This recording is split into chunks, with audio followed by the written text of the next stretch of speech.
The Big Issue. Breaking down the issues that matter.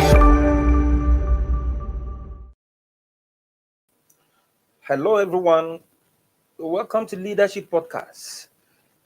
It's another edition of The Big Issue. And of course, as usual, I'm your regular host, George Jagba is my name. And with me here in the studio are our in-house analysts. I have Silas Eze Ugu and David Taka. Well, for the big issue of the day, it is about the APC and the Furore over Muslim ticket. Well, the major political parties have had their own share of crises.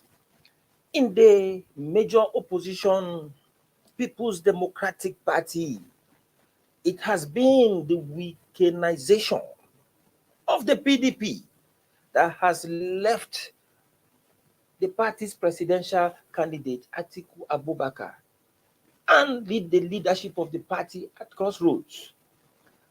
And the B, to pacify the River State governor, Nyesom Wike, is still ongoing. And of course, the PDP presidential candidate, Atiku, said he is very sure that the party will be able to make the Rivers governor see reasons as to why he was being overpassed. And the party had to settle for the Delta State governor, Ifeanyi Okowa, as its vice presidential candidate.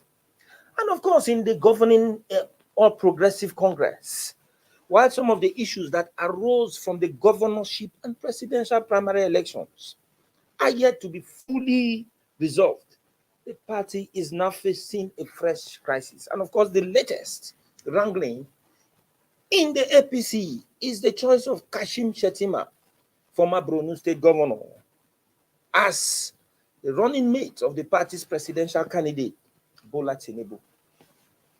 Against the warning about same-faith presidential ticket by religious and not concerned group, Tinubu, a Muslim from the southwest, on Sunday named Shettima, another Muslim from the northeast, as his vice presidential candidate.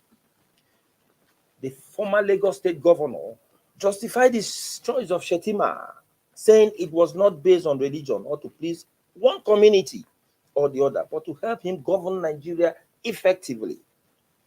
But his decision has received stiff opposition and wild reactions, as many observers within and outside the party had described the development as a threat to the fragile unity and peace of Nigeria, which are intrinsically linked to religion. Some leaders and critical stakeholders of the APC have not hidden their misgivings over the Muslim ticket and have accordingly withdrawn their support for the Tinubu Shettima presidential bid. And of course, how the governing party intends to survive this crisis of a Muslim ticket is what most political pundits say they are waiting to see. And of course, most people have actually written or read meaning into the choice of a Muslim ticket in the governing party. Silas, what we haven't seen is that most people now are even saying that it shows absence of consideration for unity and plurality, and that desperation and overambition has taken over. Because in Nigerian politics, it appears politicians just want power at all costs and don't care what others will actually think. But the Muslim ticket, has it anything to do with governance? Well, it is unfortunate that at the level of national politics, such prebendal issues become very, very significant. And then I always argue with people that if somebody I don't like his origins or the way he worships his own God quite good life for me as a government, I wouldn't mind. I remember what Oshomole did when he became governor of Edo State. When he put a road through the village of the former strongman of PDP, he suffixed it. Tony Anini. Tony Anini. And won his community over to Oshomole's side. And that's why Oshomole was able to reduce Anini's influence in the state and win over the state from this. So naturally, that's one people. But over the years, with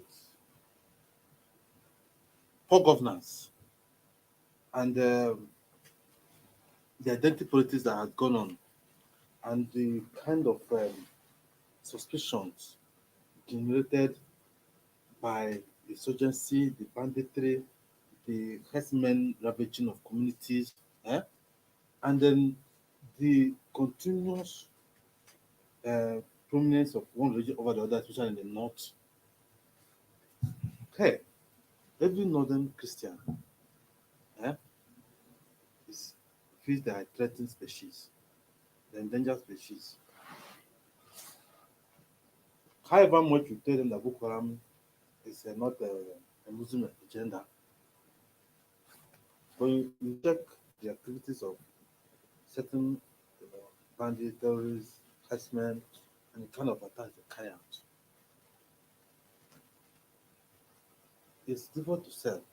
And because of the this organization thing that's hung on Nigeria for some decades now, a lot of people feel very, very agitated. So you asked whether it is an end to governance.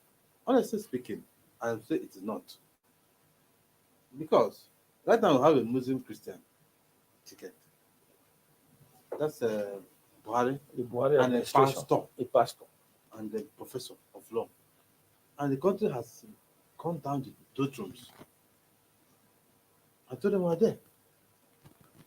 So it's about the way the person worships, that the government has taken the tip.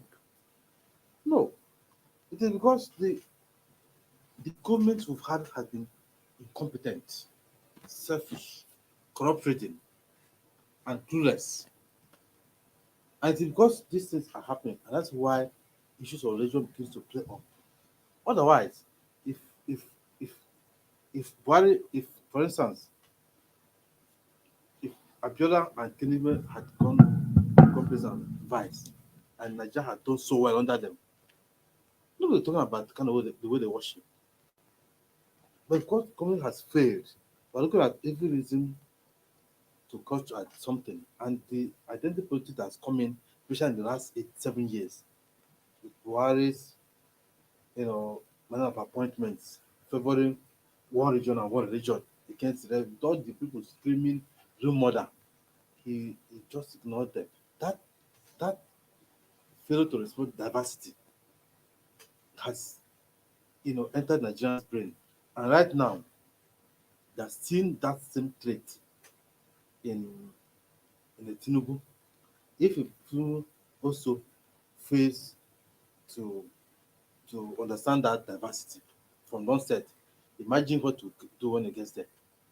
If you look at the complaints of some of the under APC members, they'll tell that all the party positions under APC in the north, especially north, are taken over by Muslims.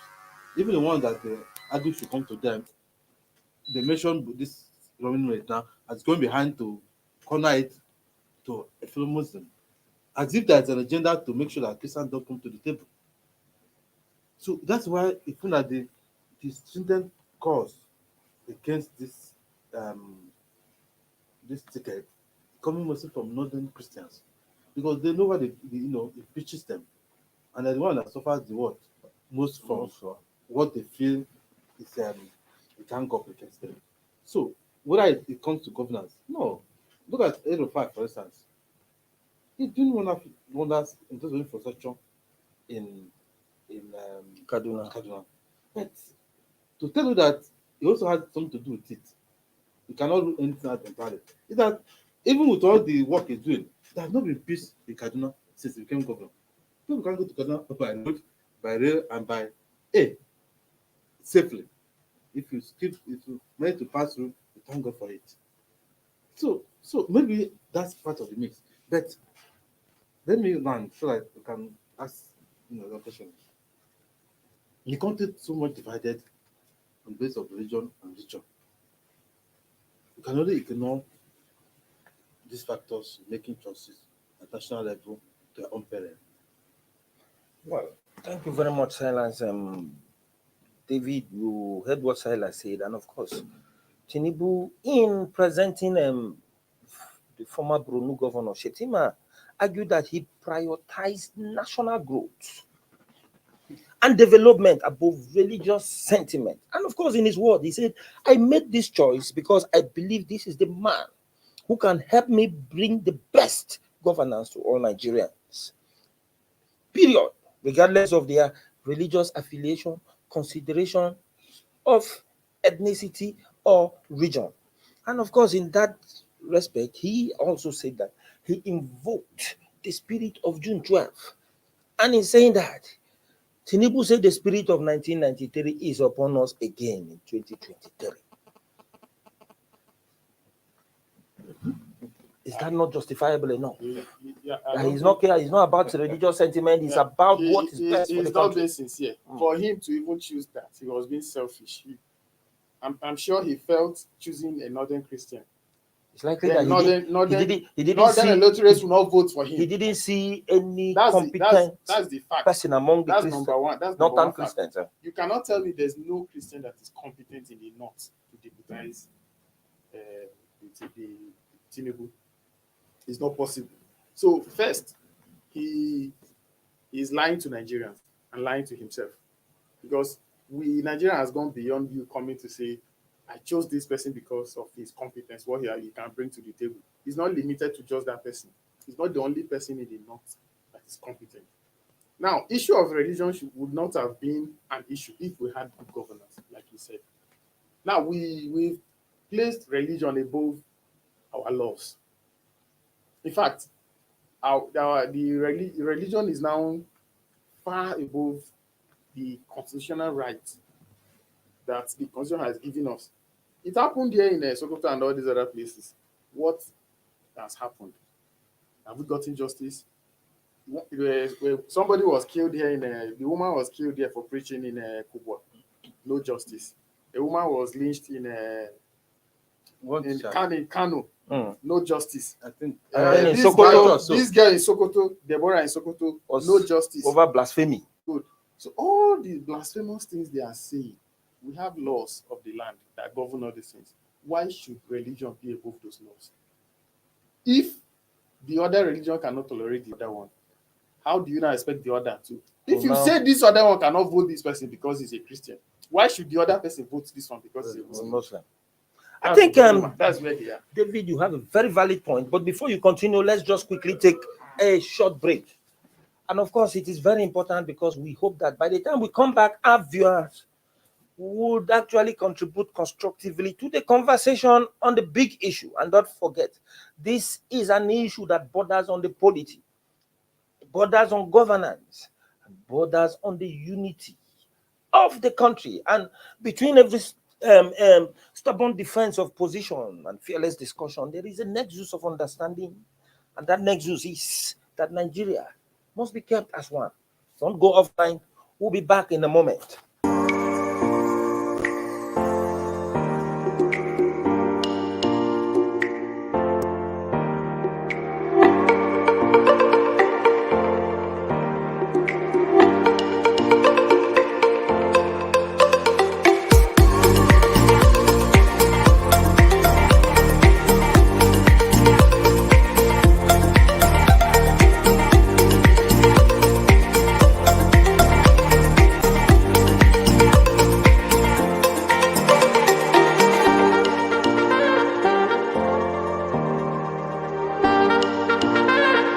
For sponsorship and advert placements, please contact 080-3688-6158. Last Word Leadership Podcast Studio. You have the last word.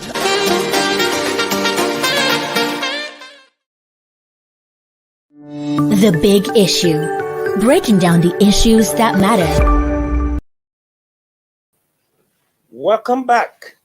We are still on the big issue in Leadership Podcast. And of course, the big issue of the day is APC and the furore of Muslim ticket.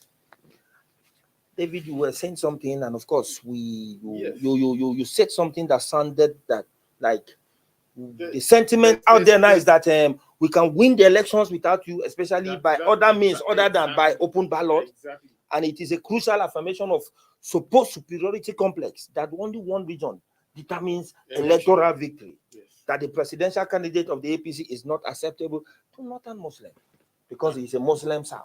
And another thing, I wonder how this government is going to campaign, because with the killings and everything going on, and the government's body language, it doesn't really, whatever, with this ticket, in fact, I wonder how they even campaign going to some of these communities, because from the appointment, people shouted, the government never paid any attention, made your appointment the way you wanted. For 8 years, you've not changed your ministers, whether they perform well or not. People are seeing. People complained. You did not hear. It's not that things are going well. People can't travel by road. People can't visit their ancestral homes. But you're there in the villa. You don't care. You don't even know. Now, this government has... It's not that Christians and Muslims hate themselves. If we had laws that would take care of all these things. In some families, you have both Christian and Muslims. They live together. But since this government came, there's this mutual suspicion among the two, because one is claiming to be superior over the other, and that is what is happening. So for the man to even choose the Muslim ticket, it's like saying, I don't care, only the Muslim votes.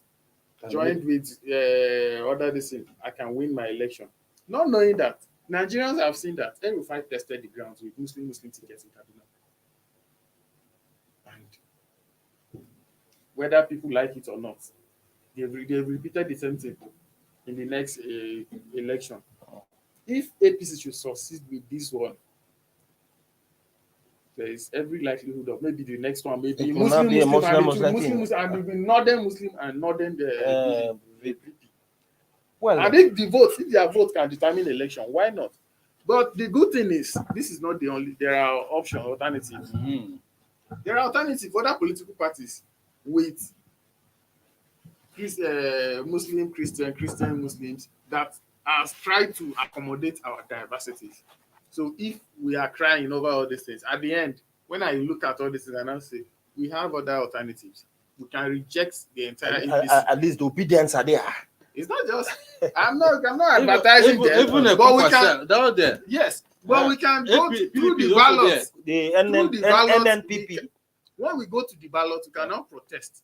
If we love this country and we want to continue to stay together, we can protest through the ballot and vote out the party that has disregarded our diversity. Thank you very much. Trying to create bad blood amongst us. Thank you very much, David Tucker. That's a very salient point you've made. But let's start looking at.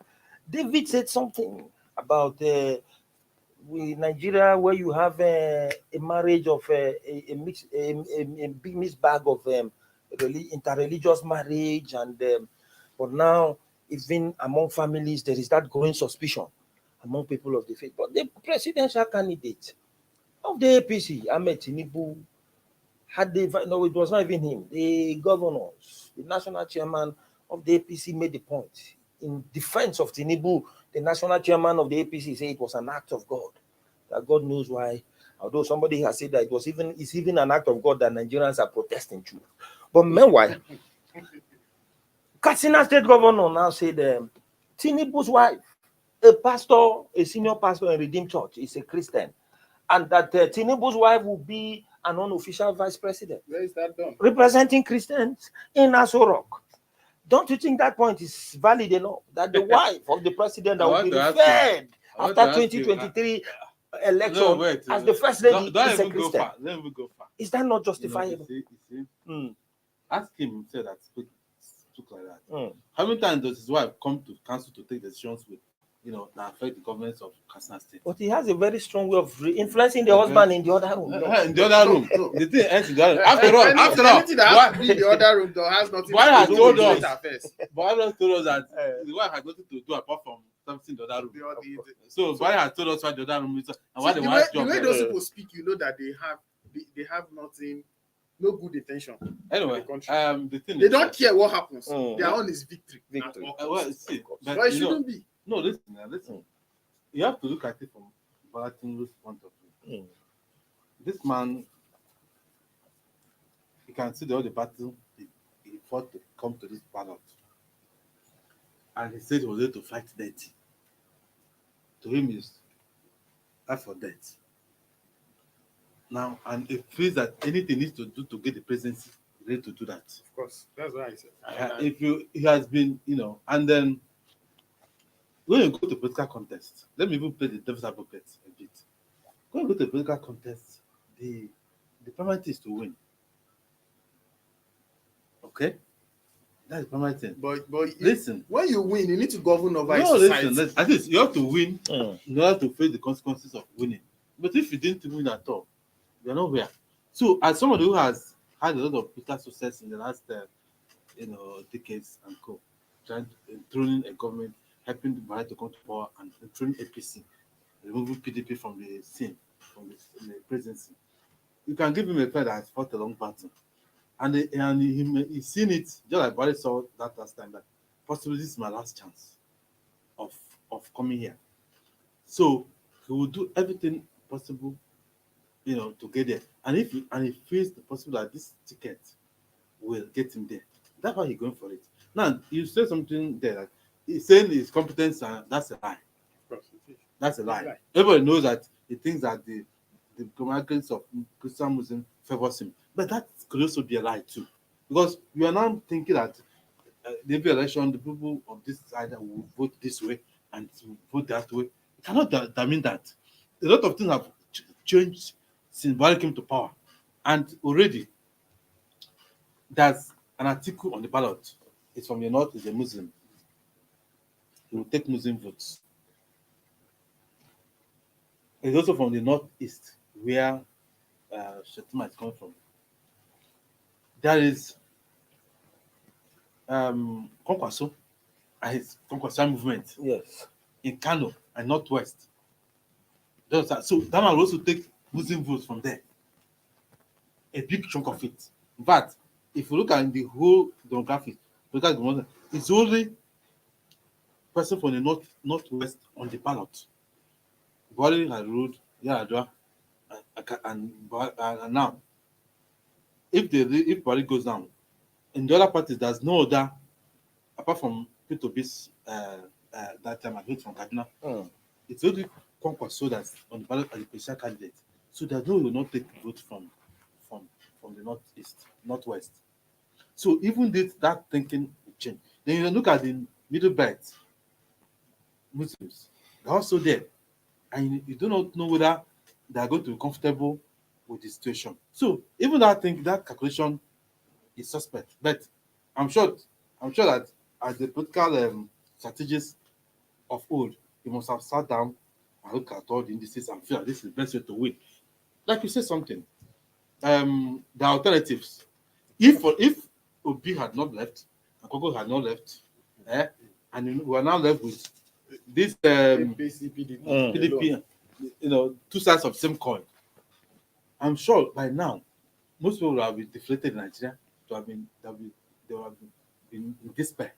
But the idea that you have a Kwankwaso, you have a Obi on the ballot is making the race more exciting. Yes. And that tells a lot. But unfortunately for Kwankwaso, sorry, I'm not cutting you short, but I'm just trying to before let me just chip into what you're saying. Unfortunately for Kwankwaso and Peter Obi, their political parties are not such that are strong enough in terms of structure.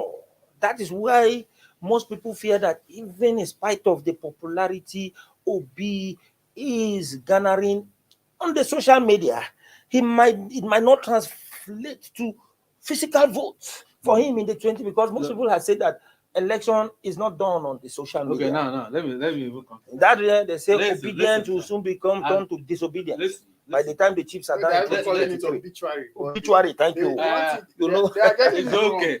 See, there's a reason why if we goes to the television, talk about Nigerian issues. Yes. He knows what he's doing. But others, when they go to TV, They they're talking attack- about Obi. Yes. If you go even here, all of them are fighting Obi.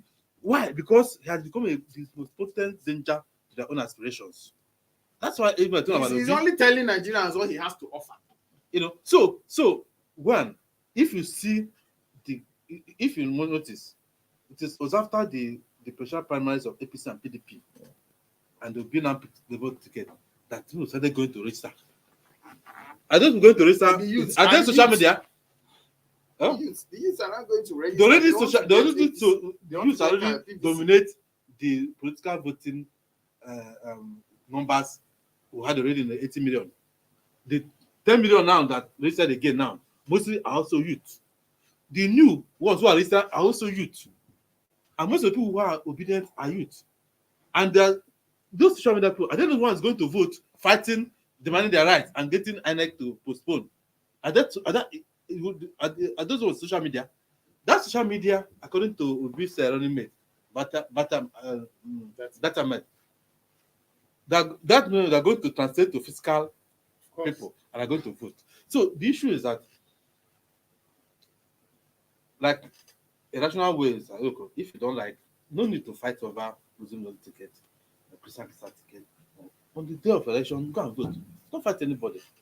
If you like it, vote for it. If that's what's going to save Nigeria, vote for it. If you don't think so, vote against it. But let's have some rest. thank you very much. Well, you've just said it, and of course, just like most people will say, NMPP, a new party, does not have, it's still though Kwankwaso has a large followership in the north, especially in the northwest, Kano specifically, and of course, Obi has a very powerful, strong followership on social media, and most people are writing Obi off and say he's a Lilliput, in the country's political space. Why are they all threatened? But though you cannot say any, because naturally, just like the saying will always go in those days when we were in primary, in secondary school, Obi is a boy, but one day Obi will become a man. Yes. But David Taka, before we finally go, time is no more on our side. What do you envisage now? Because why most people are focused on the governing party, APC, and its Muslim ticket saga is because they believe that the government in power is almost 80% closer to victory because it has the machinery of government, the federal might. They should remember how they came to power in 2014. The same scenario may play out. When they wanted to chase out Goodluck Jonathan, they branded him all sorts of names, and Nigerians rejected him. This administration, I don't know what they are going to. The people that have lost loved ones, the people that have paid ransom to rescue, to get the people that have been adopted. I don't know how you're going to campaign because the country has failed them already. So I wonder how they are going to, and then those people in the IDP camps, I wonder how they will go and talk to such persons to still vote for them. Maybe because Nigerians electorates are considered to be not that enlightened to make their own choice. It's not about enlightenment. I think it's more. It has to do more of indifference. It's going to be a shock at this time around because almost everybody, people are going back to talk to educate their people.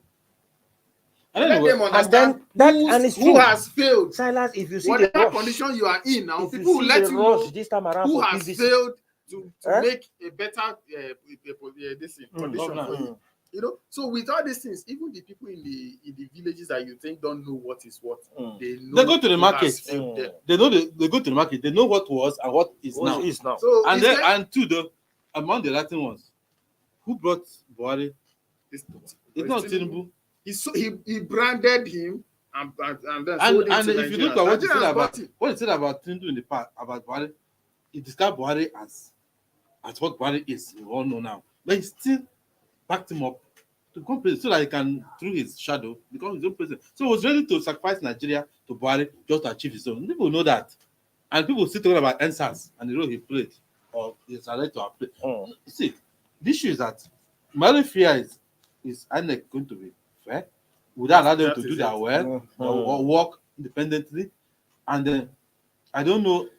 For now, the extent money can go in first pool. Already, PDP has accused APC of budgeting 6.5 trillion to buy votes. They control the security system. But it's still within the realm of an accusation. I say It's accused. an allegation. It's accused. Now the APC control the police. The police look the other way because they're under the control of APC. And nobody stops the vote buying. So all those things are part of it. President Muhammadu But Buhari if it's a free and fair contest, President I'm not Muhammadu bothered Buhari, about both those things. in the country, sorry to cut you short, President Muhammadu Buhari, both in the country and internationally, when he attends international functions, has insisted that the election in 2023 will be free and fair. the last one, he says so. Was it free and fair? Last one. But one thing I know for a fact is the police, the military were there in 2014 when Nigerians rejected PDP for being corrupt, for looting their treasury. So the same may happen, and it's going to be a shocker the way Nigerians will vote in the next election. It's going to shock everybody. It may not be the normal pattern that people feel that day they will just go. They won't have a choice between Tinubu and Atiku. They will just vote. It may shock everybody. Anybody that will emerge, the margin will not be much. Well, that is the much. Nigeria's political landscape. That is the much we can take for today's edition of The Big Issue. And of course, you've heard our in-house analysis here. They have said it all. The Muslim ticket is not the best option for Nigeria at this time, considering the spate of killings, the spate of religious intolerance, and other factors. But as time goes on, it is left for Nigerians to see how the governing party manages the ongoing crisis over the Muslim ticket, as virtually all members of the party have rejected it and are protesting against it. Will that actually be a step in which the APC will fall down in the 2023 election or overleap? It is still an unfolding event, and as time goes on, we'll see how the whole thing plays out. Thank you for keeping tab with us. And of course, I'll thank our in-house analysts for addressing the big issue the way it should be. Join us same time on Monday for another edition of this program. Have a wonderful weekend. Thank you for watching. For sponsorship and advert placements, please contact 080-3688-6158. Last Word Leadership Podcast Studio. You have the last word.